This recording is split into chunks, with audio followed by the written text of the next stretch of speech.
انہیں الفاظ کے برمحل استعمال پر پوری قدرت حاصل ہے۔ وہ موتی چنتے اور موتی پروتے ہیں۔ علمی مسائل کے بیان میں بھی ان کا انداز شگفتہ رہتا ہے۔ عبارت سلیس، رواں اور بے ساختہ ہوتی ہے۔ اسلوب محققانہ اور فکروں میں شعر کی حکمت اور بیان کا جادو ہوتا ہے۔ تاریخ نگاری اور تنقید نگاری میں ان کا مقام بہت بلند ہے۔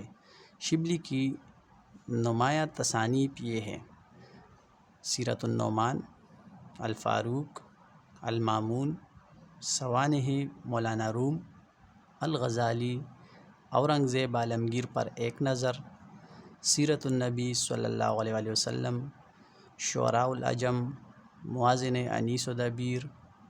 ان کا سب سے بڑا علمی کارنامہ سیرۃ النبی صلی اللہ علیہ وآلہ وسلم ہے، جس کی انہوں نے ابھی 2 ہی جلدیں لکھی تھی کہ موت نے قلم ہاتھ سے چھین لیا۔ سیرۃ النبی صلی اللہ علیہ وآلہ وسلم کی بقیہ 4 جلدیں شبلی کے لائق شاگرد مولانا سید سلیمان ندوی نے لکھیں۔ شبلی نے 1914 میں وفات پائی۔